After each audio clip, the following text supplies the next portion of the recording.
Welcome to the Luxe Leap, where bold women turn ambition into action. I'm your host, Reland Logan, and together we'll explore the big moves, smart strategies, and extraordinary branding behind unstoppable businesses. So I have a question. What if the patterns keeping you stuck weren't permanent, but powerful invitations to become someone new? Adaku Mbagu is a pattern breaking and performance coach, global business advisor, and founder of Heal, and also a friend of mine who also has a hard name for others to pronounce. So she's incredible. She's born in Nigeria, raised in London, and now is living in Mexico. Adaku brings a truly global perspective and a deeply personal one to the work of transformation. After surviving profound depression, suicide attempts, and even a season of homelessness, Adaku came face to face with the limiting beliefs that were shaping her life from the inside out. Working with a life coach sparked a powerful realization. The real obstacle wasn't just what had happened to her, it was what she believed was possible from there. Through deep self-inquiry and personal development, Adaku rebuilt her life with intention, welcoming healthy relationships, a sound mind, and abundant ventures. Today, she helps others break the cycles that keep them small so they can perform, lead, and live from a place of wholeness and power. Please welcome the woman helping people rewrite their story from the inside out, my friend Adaku. How are you? After I could say your last name and then I couldn't today.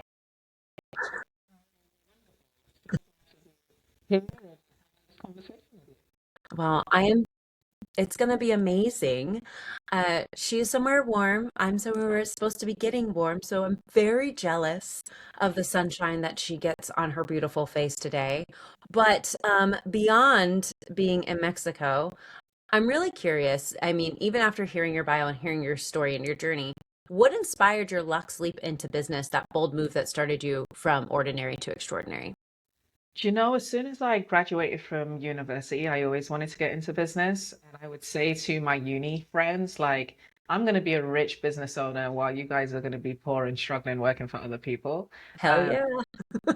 but I spoke to uncle, because my mum told me to, that had a business, and he was like, "No, get a job. That's the right thing to do." I think I would have been better off going straight into entrepreneurship, but I listened to him and I went into corporate, and I ended up working for a large corporate, a small boutique, and then a startup. So I kind of tumbled my way into entrepreneurship.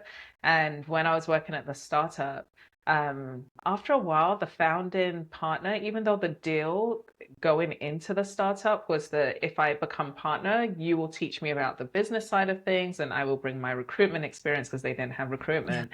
He was getting frustrated that I was inquiring about how the business ran and I was giving strategic input. And he had this conversation intervention with me, took me to lunch, and he pretty much said, like, "Hey, I'm the founding partner. I have majority equity, and I need you to keep your opinions to yourself or think about leaving." I was like, "Oh, that's easy. I'll leave." And he was like, no, no, no, we value you. We just want you to think about it because, it's like, and I was like, no, no, no. I signed up to be a partner and to contribute and to learn about the business. And if you want me to be quiet and do my job, you want me to be an employee. And I'm not. I don't want to I'm be not an going to do employee. that. No. So that's how that was the Lux jump from being employed to having a business. It wasn't easy. I kind of left that meeting like, so I'm actually jobless. What am I going to do? So and I found my sister thinking I was going to get consoling. I was like, oh my gosh, I had this conversation. And now I'm jobless. She was like, oh, it's about time. I was like, what? So that's how it all started. Oh, I love it when we talk to someone close to us and they're like, "Oh man, I've been waiting for Waiting. this moment." Right. Now how can we get you to the thing you should be doing? Hmm. Um, so looking back from, we kind of got like the business picture of it, but seeing your personal story, how has that influenced the brand that you've currently built? So I'm a firstborn daughter, and when we were in Nigeria, we had a very abundant upbringing. My dad was a millionaire, the first one of his village. He was very respected.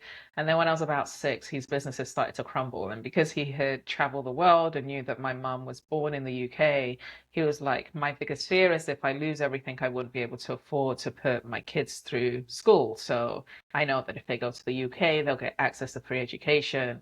So he kind of moved my mum to the UK, and she went from having being a kept woman and having a lifestyle where she had family, workers, all of the things of being by herself as a single mom, 3 children, pregnant with her fourth.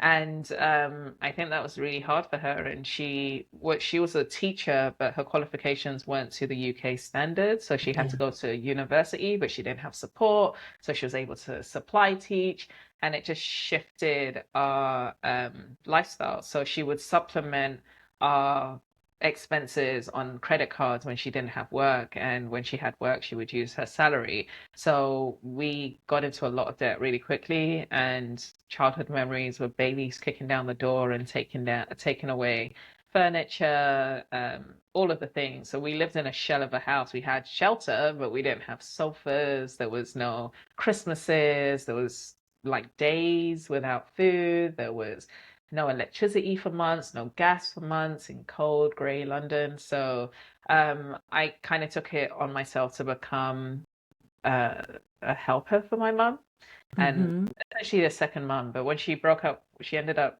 divorcing my dad and remarrying, and her second husband became schizophrenic 3 months after they got married. Yeah. And she felt like that was her punishment for divorcing my dad, because traditionally, as Nigerians, you Yeah. don't get divorced. So she stayed with him for 14 years. So her attention went to caring for him, and I stepped in as a parent, and I would look after my siblings, cook, clean, do my own homework, braid hair, and I'd start working. So I pretty much wrote off my childhood, and that was the majority of my life. And in my 20s, I fell into a depression, had a failed suicide attempt, and was like, oh, I need to do something about this. One of the gifts that my mum gave all of us, she introduced us to meditation when we were 8 years old. So we would meditate all the time before we left the house, before we ate. We had quiet days where we had to be silent for the majority of the day until, and we'd break it with a meditation at 12. So she cultivated this relationship that we should have with God, and we should turn within. And if we have any Yeah. questions, we can ask. And if we wanted to manifest, or she'll say the external is an illusion. So I think she's trying to give us tools to manage the external circumstances, which I think really helped. But the breakdown kind of led me on a road to figuring out, well, if I have all of this spiritual awareness, how have I ended up here? And that's when I Mm-hmm. started to understand the difference between the mind and how has a mind of its own, and the painful experiences will contribute into the identity that I had. Like if I describe myself, I'm a big sister, I have to be responsible, I have to do the, and all these have tos were creating this prison that got me into an unsustainable place. So I started working with a coach, and he started helping me unwind it. And I started realizing, oh, wow, when I'm fully present, I believe I'm like unstoppable. And then this mind of mine ticks in and is like, oh, you should do this. And we have to be like this. And you have to be in control because nothing's safe. And the more I unwound that, I ended up going from living in my car for a couple of weeks at the start of setting up the business to growing it to a 7-figure business in 4 years. And I realized that every time I would shift a belief, it would just open this floodgate of opportunities and abundance. And so I was like, I think this is the game of life. We just need to keep figuring out our limitations. And every time we shift it, it just unlocks a new level of life, and lots more flows in. And yeah, so when the pandemic happened, I was trying to figure out what my purpose was. And I was like, I think I haven't gone through all of this in vain. I think I'm supposed to help other people do this. And I've niched on working with firstborn daughters because I know them intimately and some of the challenges that they share. So that's what I do now. That was a I long mean, answer. Sorry. it's a beautiful answer, though. I'm happy to listen. I'm also the oldest daughter Uh-huh. with very some very similar nuances in the things that you shared, like a stepdad with serious mental health issues. I don't know if his was schizophrenia, but I know it was enough to be in a state hospital. Mm, So, um, there's a lot of intersections in our own stories that that layer up. And you're right. As the oldest daughter, there's a lot of have tos. There's a lot of growing up faster than you probably wanted to. Mhm. I had a very interesting conversation with my sister the other day. She's the third youngest. There's a lot of us, everybody. Like Same I'm old. always like, which one are you in this like rung of children? Yeah. Um, but she was like, you were so mean to me, and I was neglected and all this stuff. I was like, you were not neglect. I was mean to you because I was trying to get you to bathe, and you wouldn't bathe. You were not neglected. You fought me on it. Like there's a big differing in opinion here, dear. And you were 7 to my whatever, like 13. Like you weren't at all in any capacity. And so, it's just like it's very interesting to hear even the sibling side of us taking care of them and then them wondering why we got so exhausted by like 19. And it does a lot to you. I feel the same way. There's like moments where like I unlock something and I didn't even realize it was an issue, and then I unlock it. I'm like, oh, we move on. And my Hmm. coach is always like, how'd you move on so fast? I'm like, because I just needed to be made aware. And now that it was a problem, I can fix the problem and we're moving on. Exactly. And that's what I love about Firstborn Daughters. We're action takers. So it's like there's no sitting around and thinking, oh my gosh, I see it now. What should I do? It's like, oh, this is the issue. Thanks for letting me know. I'm going to do something about it. But yeah, like I have the same thing with my siblings. They're like all of their childhood trauma is towards me. Like, so it's not Yep. towards their parents. And it's like, you did this and you did that. And I'm like, I was 13. I'm sorry. And I Yep. was 13, you know? So Like, I was what? doing the best I can do. And I'm sorry if I was judgmental and bossy, and I was just scared. We lived in a rough neighborhood, and I didn't want you to end up getting pregnant and having a baby and being a single mom and living on a council estate. So I was trying my best to steer you in the right way, you know? So they appreciate it now after the fact. But yeah. After I mean, like we're navigating so many hormones when we're that young too. Mm, mm, Like we are changing and we're dealing with what's happening at school, let alone having to parent.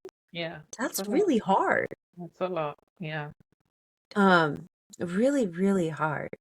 I mean, now they call me all the time and one was like, how do you deal with mom? And I'm like, I don't. Like, I was like, I let go of dealing with her a long time ago and just accepted she's a human being. Like, Right. you Right. gotta let it go, y'all. Uh-huh. Um, but it is a very unique place to be. It's unique to be an oldest daughter, but I feel like it's also unique to be an oldest daughter who had to raise their siblings. That is Mhm. its own bucket of whoa. It is. So you do amazing work because Thank you. we're all still trying to heal. I don't think there's no destination. It's an ongoing journey. So, yeah, the fact that there are some people that aren't healing and they're kind of repeating the patterns, and they're staying in resentment and taking on too much and burning out, and they don't think that there's any other way. So I kind of needed to break down, hit depression, be suicidal for me to be like, okay, something might not be working. I know I'm usually right, but clearly something's up right now, you know? So I think that anyone that's on the healing journey should definitely acknowledge themselves, because looking in the mirror and kind of admitting some uncomfortable truths is not an easy thing to do. And for those people who take on that path, it's like kudos to you. Yeah, it's not an easy path. I always say like, oh, I gotta break down for a second. I'll get back up. Don't worry, but I gotta break down and I'll come back to. I'll Uh-huh. be better for it, but like Uh-huh. it does sometimes you gotta just get slapped in the face by reality, unfortunately. Yeah, I don't know why us humans are designed like that. We have to have extreme pain before we move towards pleasure, because everything else is just too comfortable or otherwise. Yeah. Mm. It's there's a lot of like psych papers on that, but I'm not going to take us down that scientific road today. So, what was the moment where you realized that your brand had momentum and women got it? It kind of happened by accident. I think when I first started coaching, I was like, I don't know who to niche on. I'm just gonna coach everyone. And I worked with men and couples and kids and women. And I started to find that a lot of people would feedback, your work is really intense. but the women who would lean in were entrepreneurs or executives. And I was like, okay, they're in high-paced environments. They don't have a lot of time. So they like the fact that I can cut straight through I can cut straight through the muscle, get to the white meat and say like, hey, this is what it is, rip it up from the root. And then they're like, oh, thank God. And then keep moving. So like, okay, maybe my target market is these women who are a sucker for pain and they just want to get to it and get out and they can do the work and handle the level of intensity. So I started working with women entrepreneurs. And then as I was working with them, two of them asked me for coaching on their dynamic with their firstborn daughters. And I was like, oh, hold on. Kenya's asking me for coaching, but 2 weeks ago, Shirley just asked me for coaching. And it's like, I don't know what it is. She triggers me. And as I was listening to them, I was like, interesting. You guys have addressed this with your dynamic with your mum. So you're recreating the same thing. And they were like, oh my gosh, hats, make it stop. I was like, there must be something here. What is it about eldest daughters? And then I took a step back and looked at all of these female entrepreneurs I worked with, and every single one of them were a firstborn daughter. They were either an only girl child, or the youngest of boys, or the eldest girl. And I think I was like, there's a pattern here. So I Googled firstborn daughter, and then I saw all of these articles coming up around eldest daughter syndrome. I'm like, they're only focusing on the eldest daughter. This is like a firstborn daughter thing. And I went on TikTok and Instagram. I was like, oh, this is going viral. Yeah, like there are Mhm. women who are like, I am finally seen, because I do feel like in the home structure, being a firstborn daughter, it feels very lonely because no one understands what it's like. So you don't have anyone to kind of lean on or to validate you. So I think as content started getting pumped out on eldest daughter syndrome, or this is what an eldest daughter is like, eldest daughters be like, and people are like, oh my gosh, that's me. Like this is a thing.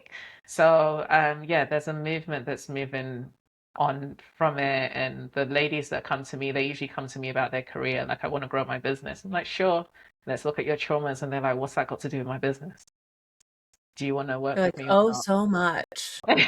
Everything. Actually, it might be why you started your business if we want to be 100% honest. Exactly. Exactly. Yeah. So, yeah, I think once they start seeing how quickly they get results, then they're like, okay, I didn't really trust you. I thought you were a little bit crazy, but let's do this. And then, yeah, that's kind of how I know that there's a lot of legs in it, and we're at the beginning of really transforming it. I think online there's a lot of validation, but there's not so much transformation. So there's an Mhm. opportunity to kind of bring tangible solutions to the To stage. what's going down. Hmm.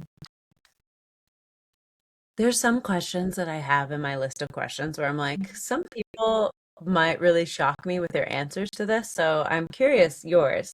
But how would you describe the unique energy or essence of your brand in one sentence? Energy or essence? Uh, the three words that are coming up are simple, direct, and effective.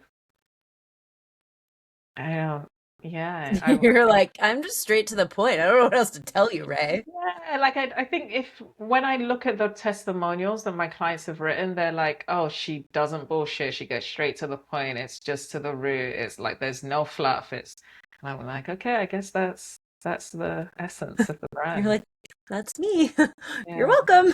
exactly. It's like quick, fast, and simple. Oh my goodness, no, I love it. I can't tell you how many times.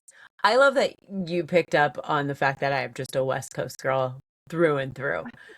But so many people will be like, "Are you from New York?" And I'm like, "No, why?" And they're like, "You're just so direct." I'm like,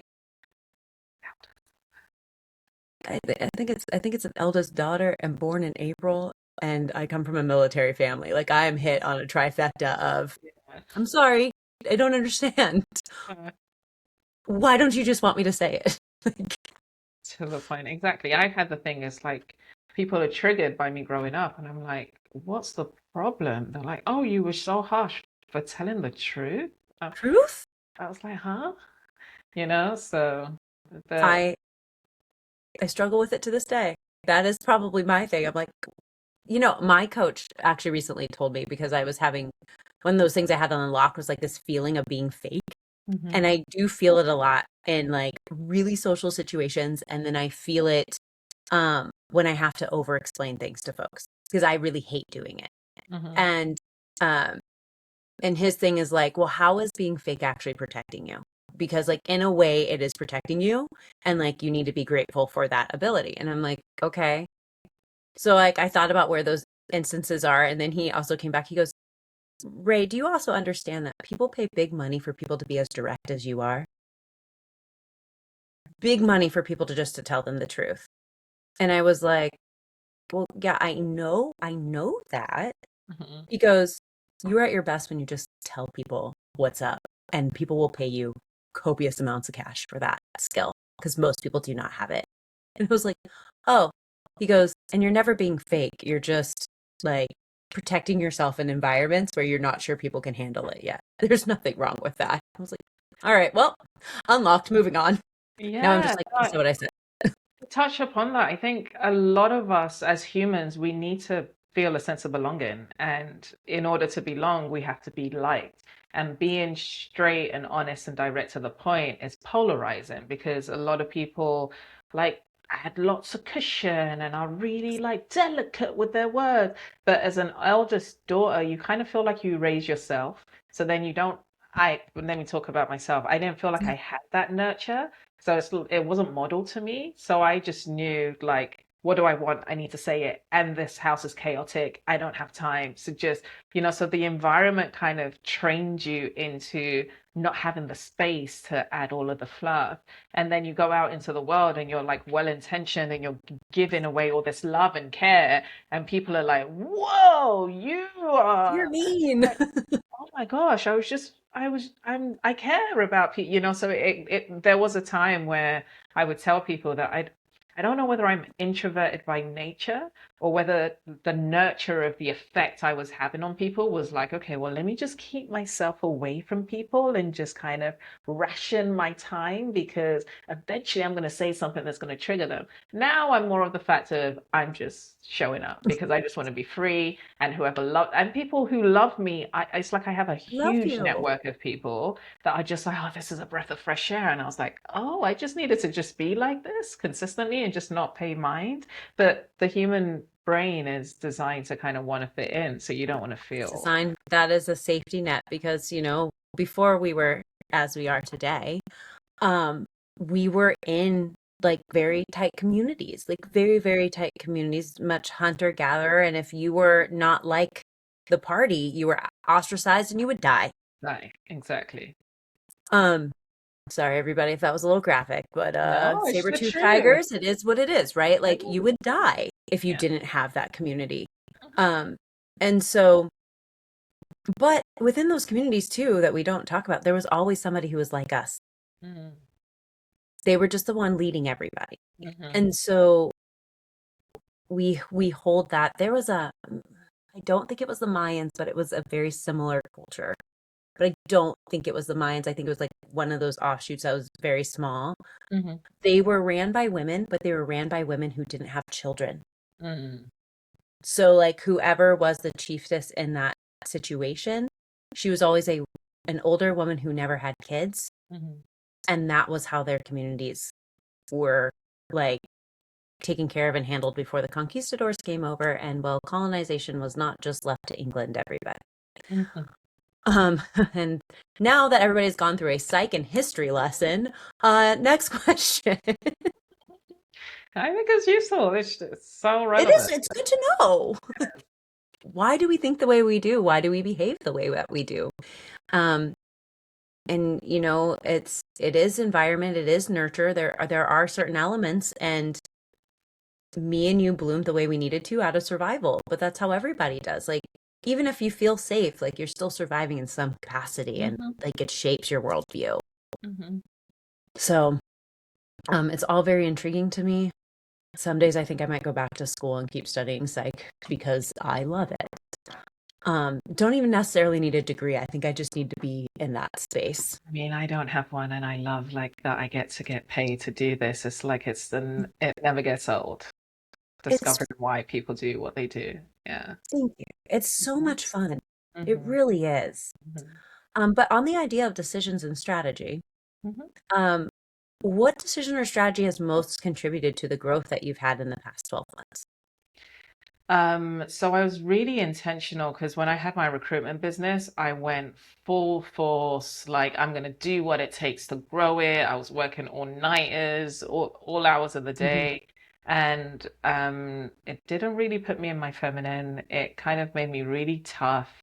And so when I walked away from that and I came to Tulum, I was like, I still want to grow a business. I don't want to exchange my time for money, but I want to do it in a way where I can just chill and have time to myself. I didn't want an office anymore. I didn't want a full team. So I've been really intentional about putting things in place. So for the last 2.5 years or more than 12 months, I've been working 4 hours a week and Nice. still like bills are paid. I still travel. I go to certain events. And so I'm trying to grow in a way where it doesn't require me to do more. I can still create space for just being and relaxing and letting my nervous system unwind from all of those years of like fight or flight and overworking. So that's the kind of strategic direction I have at the forefront every time I make a decision about how I want to grow my work.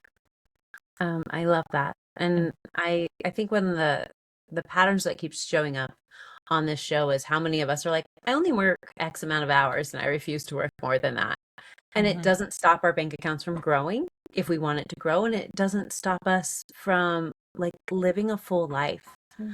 I think that that is so powerful to have the time to live a full life because if you don't, then like what was the point of starting your business in the first place?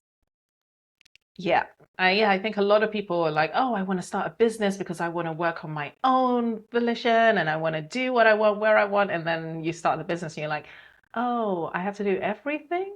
And then it can easily kind of suck you up. And then you get kind of lost in the busy work and the day to day. And unless you kind of step back and say, okay, what do I want to create? I do not want to work all hours. So then you have to be really intentional about what you're going to ignore, what actions you're going to take. And it's a lot of the work I do with the women that come to me. It's like, oh, I want to grow, but I don't want to burn out. So it's like we have to unwind all of their shoulds and have tos because there's so many shoulds and have tos with firstborn entrepreneurs and executives. So yeah. So many that sometimes I just write them all down and I go, no, you don't. Like that's actually like a drill that I will do is I will write them all down and then I'm like, you really don't though. You really don't. Yeah, You especially really, if you're a really don't. business owner, you can do whatever you want to do. There's no have to. Yeah. So, It's and that's super important that people start to learn what that means. mm, So, um, when you think about visibility, especially in the space of working 4 hours a week, and then there's also what the world tells us we should do, and I will argue with almost all of those all day long. I'll find it like my personal mission to debate people on visibility. mhm. But what has been the hardest part, and what has finally worked for you?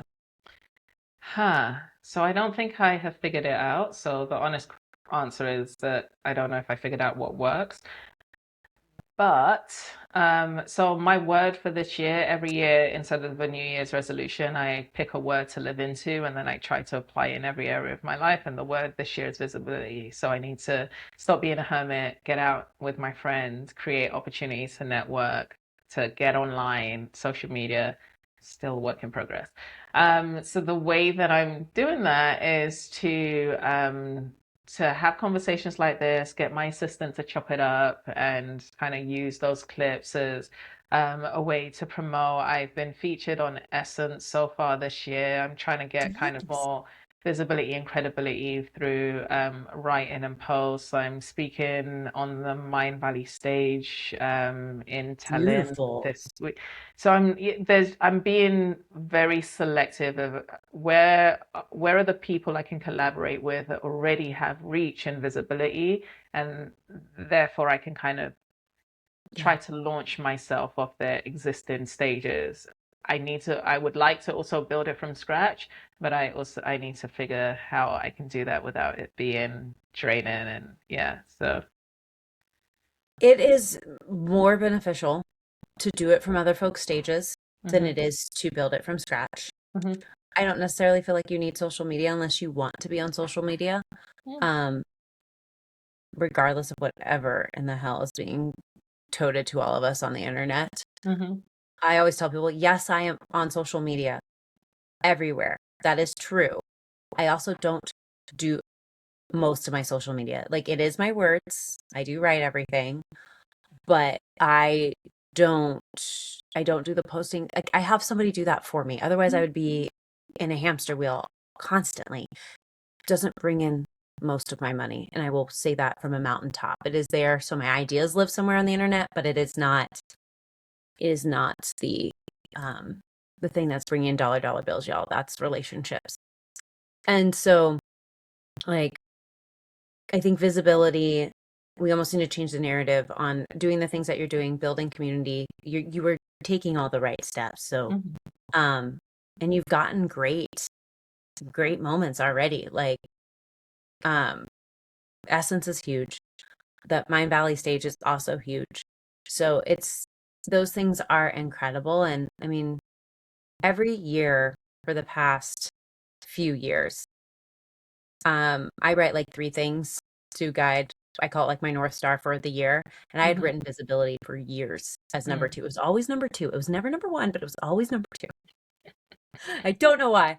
And Hmm. then this year I actually wrote something different. I was like, you are visible, get over it, girlfriend. And then I said, I was like, I will be famous in the way that I want to be famous. Okay. Because I had a lot of hangups around that. Hmm. And so that is one of my intentions for this year is to be famous the way that I want to be.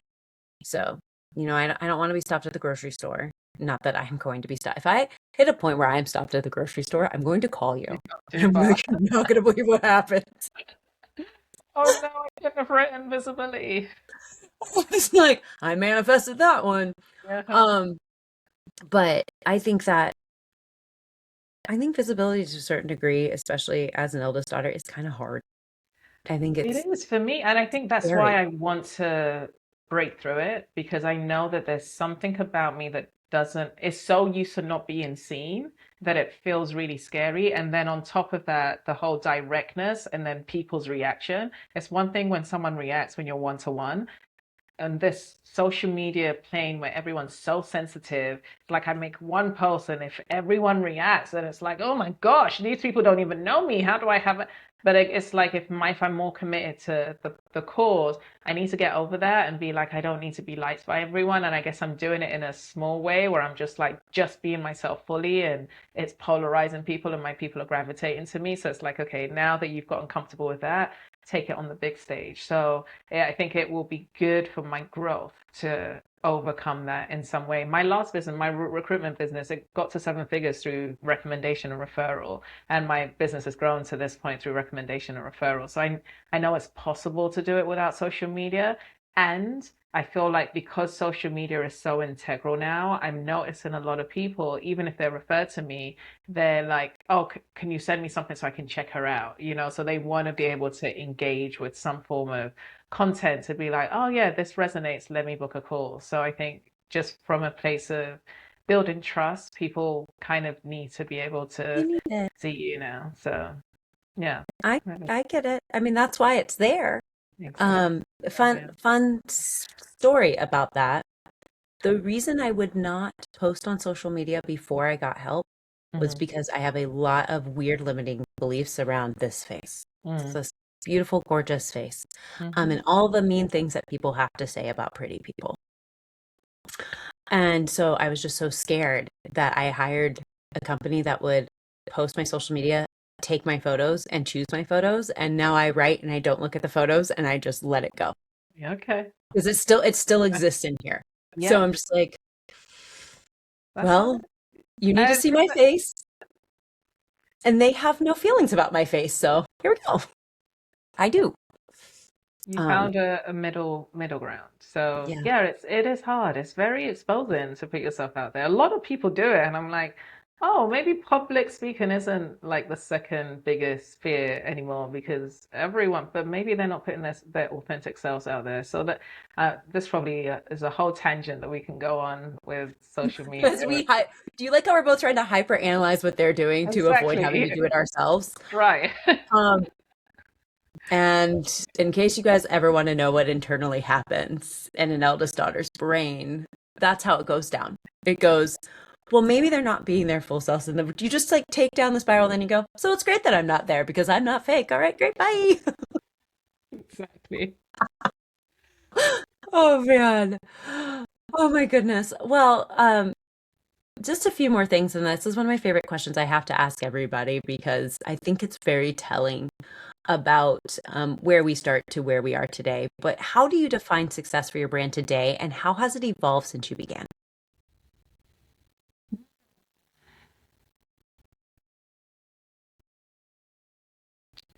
I think success to me has always been the same. Like, are my clients getting a return of investment and are they satisfied with the service? As long as I'm doing that, if like to me, maintaining that while I scale is more important than scaling and hitting financial goals, but that dropping. So I think I it hasn't really evolved. I guess the I've evolved in terms of the urgency. There was a sense of I don't have time and I have to achieve this yesterday. And now it's more kind of like this is my purpose work. And to me, I don't need to rush the process. I need to let it unfold through me. And I'm just going to take the breadcrumbs that are in front of me. So there's a like I've left the super driven. I'm still driven, but it's in a more balanced kind of let me just let it reveal itself to me than force it way. So that's what Stay up shifted. till all hours of the night. You don't want to do that anymore? Mm-mm, mm-mm.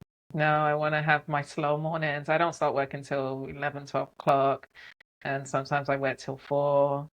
There'll be days when I work to 7, 8, but most of the time I'm like, that's kind of my 12 to 4. So it's like I go to the gym, I meditate, yeah, so I'm not gonna compromise that. I worked from 9 to 2, so I'm very similar. Like after that, you're probably getting nothing out of me, and before that, I am not a morning person. No, no, I So, wake up early, but I need time to wake up. So hmm very, very much so. yeah. Well, Adaku, if someone listening is standing on the edge of their own Luxe Leap, what advice would you give them? Um, I think a lot of us get so busy in the share of life that we just kind of are operating on autopilot, and it's very easy to complain about things that are not working. And usually when I ask people, well, then what do you want? They don't really know how to answer the question. So I think that it's really important as like a self-care practice to kind of sit down and think of okay, what am I complaining about? What are the things that are not working? And usually the opposite is what you want. And then putting your energy into looking at, okay, well, given the circumstances I'm in, how can I be intentional about taking small or big or, in just significant action to make sure that I change my situation to align to what I want because you can design the life that you want. It's like sometimes people message me and say, You're so lucky. And I'm like, it's kind of not luck. It's just me being intentional and you can do the same. I came from the ghetto, It's like I didn't come from silver spoon, like private school, all of that stuff. So if I can do it, then everyone can definitely do it. So that's all I would say. Just make space to actually connect to what you want and then be intentional about creating it. And it doesn't need to happen in 24 hours, but just as long as you're making progress, you'll feel good about yourself. I love it. And it's so true. A little action goes way further than no action at all. So we have to take those steps. Well, my friend, you have poured into us, and I'm so, so grateful. So, how can we return the favor? How can we help you? Um, if you're interested in the firstborn daughter community called Healed Hero, you can reach me on my website, which is www.healedhero.com. I'm on social media. I will be more visible soon. But She will. all the things, Instagram, LinkedIn, TikTok, YouTube. So feel free to connect with me. I'd love to hear if you got anything from this, if you want to share your experience. Yeah, I'm always open to connecting. I love it. Well, everyone, make sure you go check that out. Give her a like, follow, a share. There's so many of us who listen to this podcast who I know are eldest daughters in some shape or form, or you know somebody who could really benefit from the conversation. So please, please, please make sure that you get this in the ears. I was going to say the hands, like we can hold this conversation. We can't. Into the ears of another really awesome woman. If you're watching on YouTube, thank you so much. If you're listening in your car throughout what you're doing in the day, always grateful for you as well. And thank you, everybody. I know usually I wrap it up and tell you what you can do for me, but I don't think we need to do that today. I think we need to leave it here and really give all of us some time to noodle and think about how being the eldest daughter has shown up in our lives, or how you may have misinterpreted how your eldest sister has showed up in your life. So there's also the flip of that. But I'm really grateful for all of your kind listening ears and thoughts. And until next Thursday, everybody, have a beautiful day. And as always, remember that vanilla opinions don't pop bottles. So if you got an opinion, ladies, make it known. I'll talk to all of you soon. And until next time, bye, y'all.